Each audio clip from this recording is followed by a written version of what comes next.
नमस्कार। आज के इस वीडियो में हम बात करेंगे भारतीय समाज मुद्दे एवं समस्याएं का जो एक पेपर चलता है उस बारे में।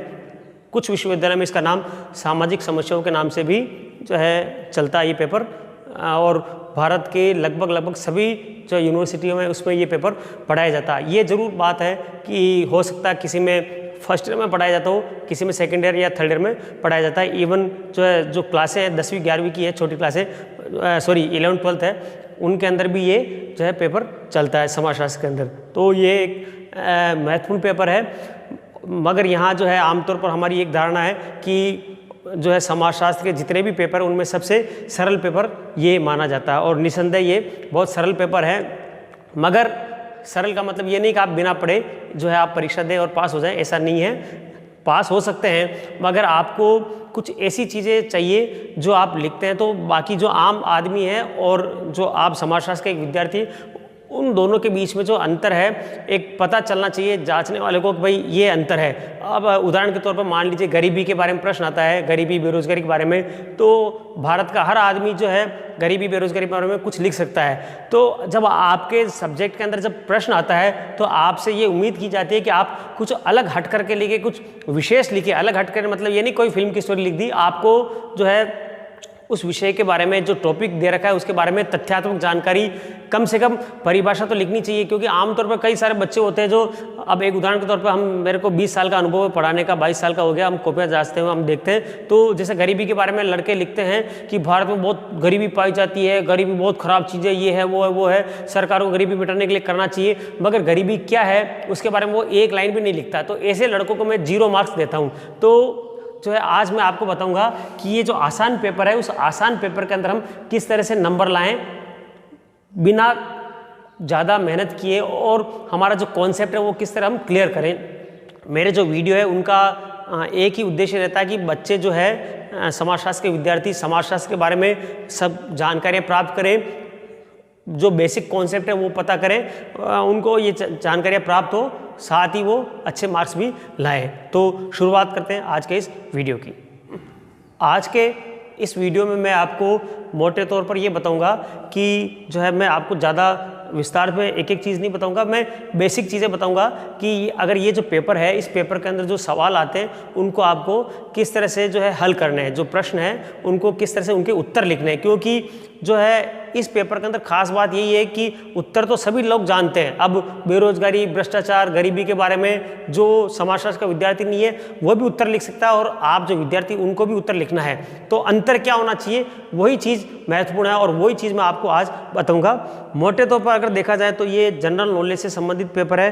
दूसरा, अगर आप लोग अखबार पढ़ते हैं तो अखबार के अंदर भी जो है इस विषय से संबंधित जानकारी आपको मिल सकती है। तो मेरा एक बिल्कुल ये मानना है, आप लोगों की सलाह है कि आप अखबार लगातार पढ़ते रहें। क्योंकि अखबार पढ़ने से क्या होगा कि आपको विषय के बारे में तो जानकारी होगी, इसके अलावा जनरल नॉलेज से संबंधित जो भी तैयारियां हैं वो भी इसके साथ होती रहती है। जो इस भारतीय समाज मुद्दे एवं समस्याओं के बारे में जो प्रश्न आते हैं परीक्षा के अंदर, यूनिवर्सिटी या स्कूलों की बात करें तो प्रश्न करने का हल करने का एक बहुत स्टैंडर्ड मेथड है, और ज़्यादातर लड़के उस चीज़ को नहीं लेते हैं। तो मैं आपको वही चीज़ बताऊंगा। मैं एक छोटा सा उदाहरण दूंगा। मान लीजिए हम कभी होटल में खाना खाने जाते हैं तो आपको ये पता होगा कि वहाँ होटल के अंदर बहुत सारे लोग अलग अलग सब्जियों की इनकी डिमांड करते हैं। तो वो हर सब्जी के लिए अलग से तैयारी नहीं करते, बेसिकली मसाला पहले उनके पास तैयार रहता है, और जैसे ऑर्डर आया और बाकी उसके अंदर जैसे भिंडी का है तो भिंडी मिला दी, बैंगन है तो बैंगन, इस तरह से अलग अलग चीज़ें मसाला तैयार। तो मेरा ये कहना है कि ये जो पेपर है भारतीय समाज मुद्दे एवं समस्याओं का, तो जो प्रश्न आते हैं तो प्रश्नों का जो मसाला होता है, बेसिक जो स्ट्रक्चर है वो लगभग एक है। वो क्या है उसके बारे में बताता हूँ आपको। मान लीजिए प्रश्न आया कि गरीबी क्या है, बेरोजगारी क्या है, अशिक्षा, भ्रष्टाचार या कुछ भी मान लीजिए, तो उसका सवाल है कि पहला आपको किस तरह से करना है। तो हम पहली शुरुआत करते हैं कि समस्या क्या है। अब यहाँ समस्या का मतलब है कि आपको जो प्रश्न में दे रखा है, मान लीजिए उसने प्रश्न पूछा है कि भारत में बेरोजगारी के बारे में बताइए, तो हमारी समस्या क्या हो गई, बेरोजगारी। मान लीजिए पूछा भ्रष्टाचार के बारे में, तो समस्या क्या होगी, भ्रष्टाचार। जनसंख्या जो वृद्धि के बारे में पूछा तो हमारी समस्या हो गई जनसंख्या वृद्धि। तो पहली चीज़ है समस्या हमारी क्या है। अब ये तो हम सब भी जानते हैं, मगर इसके अंदर केवल समस्या के आधार आगे क्या होना चाहिए, उसमें आपको ये लिखना है कि इसका विवरण देना है। विवरण के अंदर क्या होता है कि उसके अंदर जो उसका कब से चल रही है, उसका अर्थ होना चाहिए। सबसे मोटी चीज़ है उसका अर्थ पता होना चाहिए कि हम किसे जो है क्या कह रहे हैं। अब जैसे उदाहरण के लिए गरीबी की बात करें, हम लोग कहते हैं गरीबी के बारे में, गरीबी बहुत सारी ये है, मगर गरीबी किसे कहते हैं इसके बारे में हम कुछ भी नहीं लिखते हैं। ज़्यादातर विद्यार्थी उनके बारे में बात कर रहा हूँ तो वहाँ नंबर उनको नहीं आएंगे। तो आपको उसका अर्थ लिखना है, उसका थोड़ा बहुत विवरण देना है, उसके बाद आपको उसके बारे में इतिहास के बारे में थोड़ा जानकारी देनी है कि ये समस्या भारत में कब से कब तक चली आ रही है, किस किस रूप में बदली है।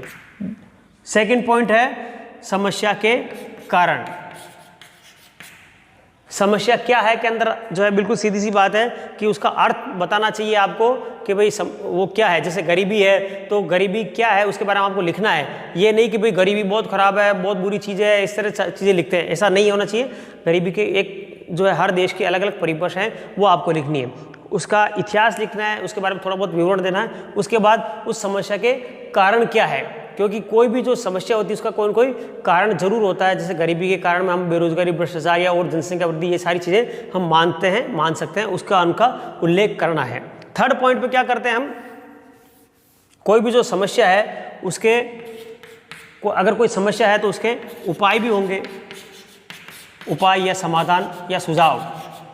तो थर्ड पॉइंट में आपको लिखना है समस्या के उपाय, उसको सुलझाने के या समाधान क्या है या क्या सुझाव है, ये तीसरा लिखना है। और चौथा पॉइंट जो है आपको लिखना है वो लिखना है कि उस समस्या को निपटाने के लिए सरकार ने क्या प्रयास किए, यानी सरकारी प्रयास का उल्लेख आपको करना है। जैसा कि आप जानते हैं कि भारत में लोकतंत्र है, लोक कल्याणकारी सरकारें जो है चलती आई है, तो जो भी समस्या है उनके निवारण के लिए हम प्रयास करते रहे, है ना। तो पिछले सालों में भले ही वो अलग बात है उनका निवारण हो पाया हो या नहीं हो पाया निपटारा, मगर सरकारें कोशिश करती रहती। गरीबी, बेरोजगारी, भ्रष्टाचार, अशिक्षा, इनके लिए लगातार प्रयास होते रहे, चाहे किसी भी सरकार की पार्टी, किसी भी दल की पार्टी रही हो, तो ये प्रयास जो है चलते रहे, सरकार रही हो, तो सरकारी प्रयास का उल्लेख करना है। इसके बाद आपको आखिरी पॉइंट लिखना है निष्कर्ष। कोई भी जो प्रश्न होता है उसके बारे में आपको निष्कर्ष लिखना है। निष्कर्ष में आपको सिंपल सा ये चीज़ें लिखनी है कि जो सारा इनका कंक्लूजन लिखना होता है कि कोई समस्या है उसका जो है आगे भविष्य क्या है, या जो है सकारात्मक। और आमतौर पर आपको जो है मैं एक सुझाव दूंगा कि संतुलित दृष्टिकोण रखना चाहिए छात्रों को, क्योंकि जो परीक्षा के अंदर ये जो चीज़ें होती हैं, आजकल होता है क्या कि सोशल मीडिया के ऊपर जो है लड़के या हम लोग ज़्यादा टाइम देते हैं, तो उसमें बहुत सारी बकवास बातें आती, तो हमारी जो विचारधारा भी उस तरह से बन जाती है। तो हमें संतुलित जो है दृष्टिकोण से उन चीज़ों के बारे में लिखना। ऐसा नहीं कि हम जो है किसी बारे में सरकार की बुराई लिख दें कि सरकार ने कुछ नहीं किया, और जो है पर्टिकुलर किसी समस्या के कारण किसी को जो है विशेष रूप से जिम्मेदार घोषित करें, ऐसा भी नहीं होना चाहिए। हमें संतुलित दृष्टिकोण रखना करके इसमें बारे में लिखना, और निष्कर्ष में भी आशावादी निष्कर्ष हमें रखना चाहिए। तो ये मोटे तौर पर इस तरह से आपको जो भी प्रश्न आए, चाहे वो अपराध के बारे में आए, जनसंख्या के बारे में आए, चाहे शिक्षा के बारे में आए, संतोष के बारे में आए, एड्स के बारे में आए, चाहे जो है महिलाओं की समस्याओं के बारे में, किसी भी तरह के बारे में प्रश्न आए, आपको इसी फॉर्मेट के अंदर आपको इसके उत्तर लिखना है।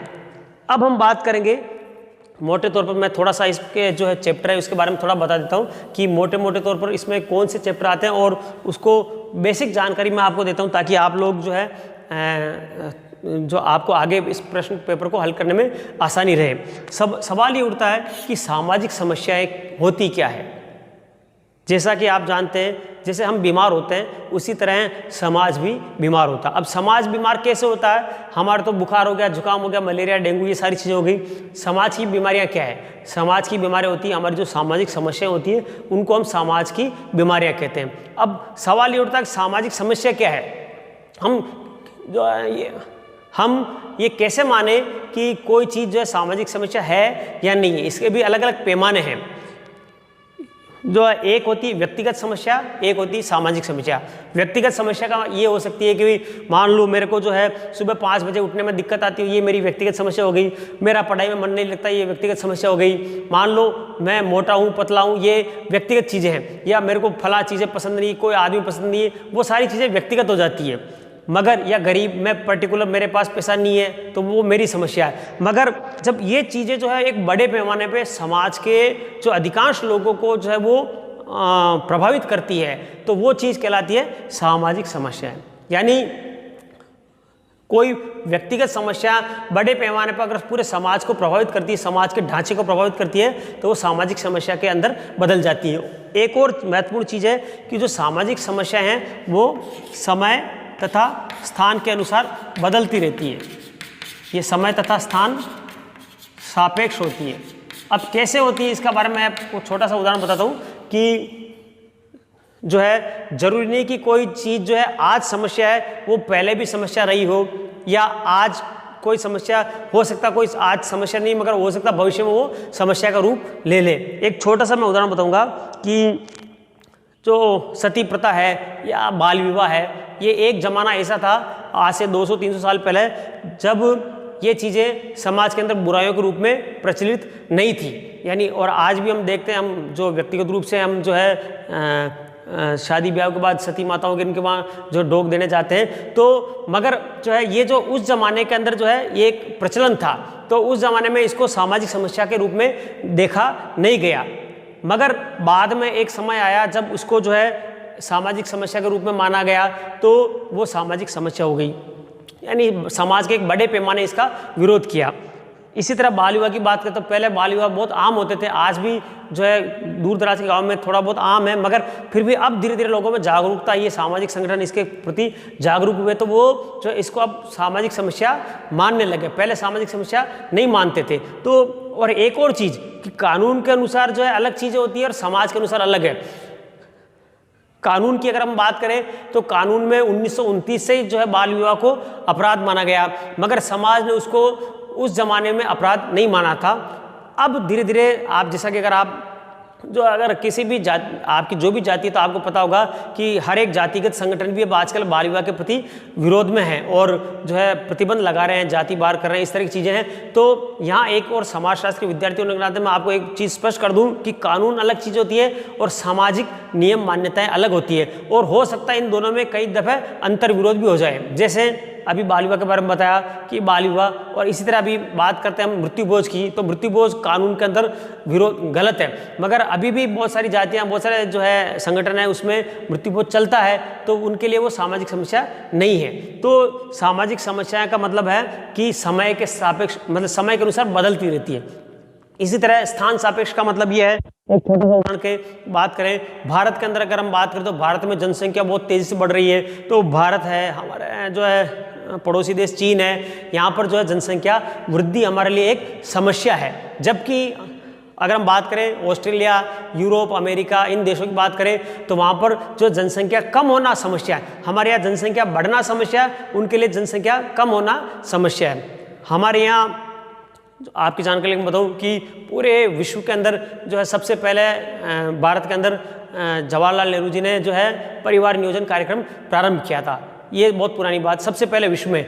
जबकि और आज जो फिर भी जनसंख्या हमारी इतनी है, जबकि जो दूसरे देश हैं आज हमारे यहाँ अगर कोई परिवार नियोजन करता है तो सरकार की तरफ से उसे इनाम दिया जाता है। जबकि ऑस्ट्रेलिया के अंदर एक अभी नारा बना था कुछ साल पहले, उसमें ये था जो है पहला बच्चा माँ का, दूसरा बच्चा पिता का और तीसरा बच्चा सरकार का यानी देश का।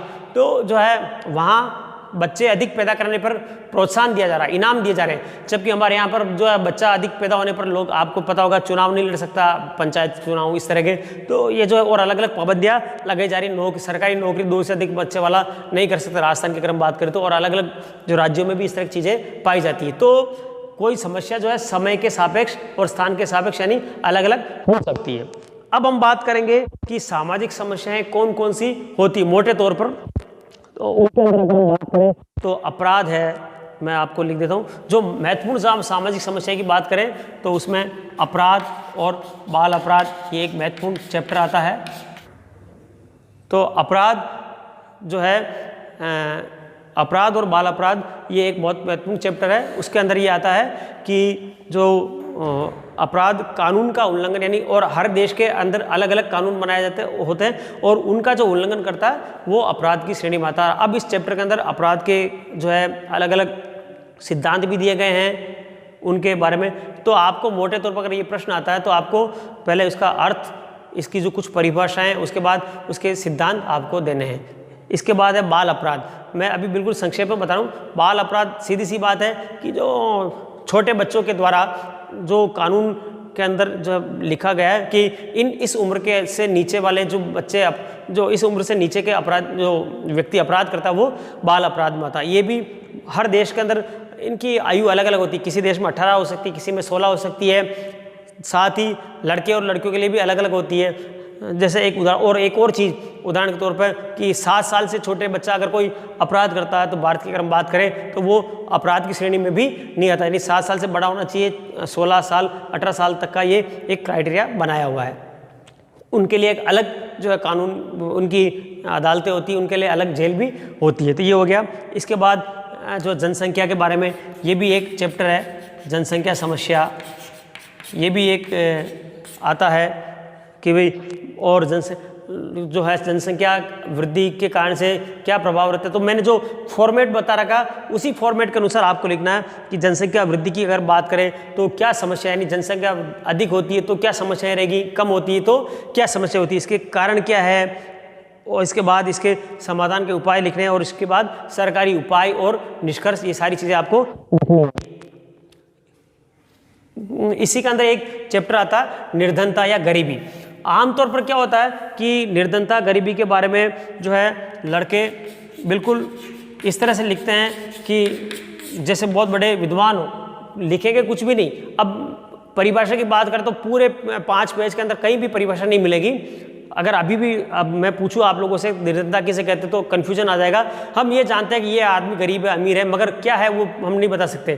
तो बिल्कुल सीधी सी बात है। पहली चीज़ तो है निर्धनता सापेक्ष होती है। सापेक्ष का मतलब किसी की तुलना में होती है। जैसे मान लीजिए हो सकता है कोई एक व्यक्ति है, उसकी जो है तुलना में मैं अमीर हूँ या उसकी तुलना में गरीब हो सकता हूँ। दूसरा और ये भी है कि हर देश की जो है सरकार एक पैमाना तय करती है कि निर्धनता का, जैसे भारत की अगर हम बात करें तो भारत में कैलोरी के आधार पर पैमाना माना गया कि एक व्यक्ति 2400 कैलोरी 2200 कैलोरी अगर रोज़ खाना मिलता है तो वो गरीब नहीं है, यहाँ कैलोरी से माना गया। इसी तरह अमेरिका की बात करें तो अमेरिका का अलग पैमाना, अमेरिका का जो पैमाना है उसके पैमाने में बिल्कुल सीधा सिंपल सा पैमाना उनका कि जो व्यक्ति भारतीय मुद्रा के रूप में बात करें सालाना 10 लाख रुपए कमाता है वो व्यक्ति गरीब, मतलब 10 लाख से कम कमाता वो गरीब है।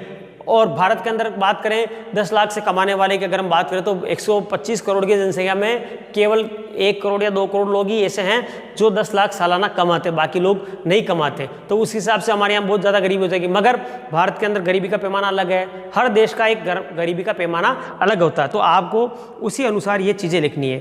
अब एक चैप्टर और आता है बेरोजगारी के बारे में। तो बेरोजगारी ये इतने आसान से चैप्टर है, मगर होता क्या है कि लड़के जो होते हैं, विद्यार्थी जो होते हैं, वो इसमें बस जो है अंदाज से तुक्का मारते रहते हैं कि ये हो गया वो हो गया। इसके अंदर 4-5 पॉइंट है। पहली चीज़, उस व्यक्ति को काम करने की इच्छा होनी चाहिए। मान लीजिए कोई साधु संत है तो वो काम करने की इच्छा नहीं है तो वो बेरोजगार की श्रेणी में नहीं आएगा। पहली, या कोई आदमी मर्जी से काम नहीं कर रहा तो वो बेरोजगार नहीं है, उसकी इच्छा होनी चाहिए। दूसरी बात, उसमें योग्यता भी होनी चाहिए। अब मेरे में मान लो कोई व्यक्ति ये कहे साहब मैं तो प्रधानमंत्री बनूं या मैं जो है कलेक्टर बनूं, मगर उसमें वो 10वीं पास भी नहीं है तो उसको जो है उसकी योग्यता नहीं है तो वो उसकी श्रेणी में नहीं आएगा। तो पहली है इच्छा, दूसरी योग्यता, तीसरा इस सब कुछ होने के बाद उसके प्रयास भी करना चाहिए। मान लीजिए वो कहता है साहब मैं IAS बनूं, परीक्षा ही नहीं दी तो वो प्रयास हुआ ही नहीं, तो ये चीज़ें। इसके बाद आर्थिक उद्देश्य भी होना चाहिए, यानी कि हम कोई काम कर रहे हैं तो काम करने के लिए हम कोई आर्थिक उद्देश्य होगा तो वो रोजगार की श्रेणी के अंतर्गत आएगा, बाकी वो समाज सेवा की श्रेणी में आता है। एक और चीज़ है कि योग्यता के अनुसार पूरा कार्य होना चाहिए। यानी मान लीजिए किसी व्यक्ति में योग्यता है, एक बड़े अफसर की और वो बाबू का काम कर रहा, तो वो भी बेरोजगार की श्रेणी में ही आएगा। तो ये है। इसके बाद जो है युवा असंतोष का भी एक चैप्टर आता है, मादक द्रव्यों का दुरुपयोग, एड्स, महिलाएं, SC ST की समस्याएं, राष्ट्रीय एकीकरण की समस्याएं या भ्रष्टाचार, ये सारी जो चीज़ें आती है जो है ये इसके अंदर आता है। अब मादक द्रव्यों का दुरुपयोग के बारे में आप ज़्यादा लंबा नहीं खींचूंगा, 2-4 चीज़ें और बता के आपको खत्म करूंगा। मादक द्रव्यों के दुरुपयोग के बारे में आता है तो इसमें जो नशीले पदार्थ आते हैं, अब नशीले पदार्थ भी 2 तरह के होते हैं। एक वो जो उत्तेजक यानी शरीर में उत्तेजना आते हैं, एक होते हैं अवसाधक। अवसाधक के अंदर जो शराब और इनका जो नशा होता है वो शरीर को जो एक तरह से कमज़ोर करता है।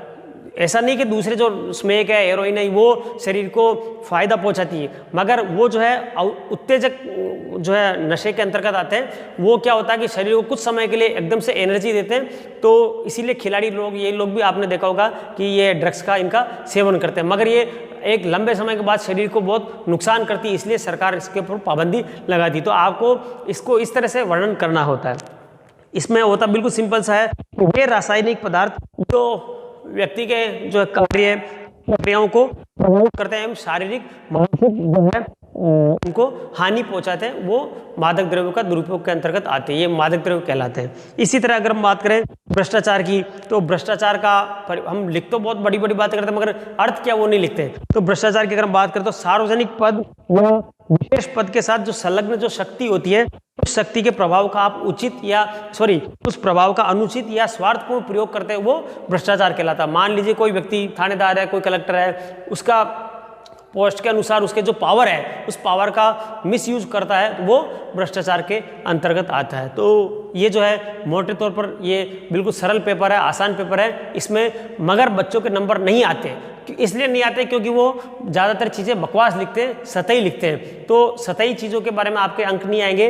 वापस मैं आपको संक्षेप में बता देता हूँ, आपको समस्याओं के बारे में जो मैंने शुरू में फॉर्मेट बताया, उस फॉर्मेट के अनुसार, और ज़्यादा मेहनत नहीं करनी, थोड़ी सी मेहनत करके भी आप इसको बहुत अच्छी तरीके से हल कर सकते हैं। तो आज के लिए मेरे ख्याल से ये बहुत ही जो है आपके लिए उपयोगी रहेगा ये वीडियो। और अगर आपको ये वीडियो पसंद आया तो आप इसको निश्चित रूप से लाइक, शेयर और सब्सक्राइब करना ना भूलें।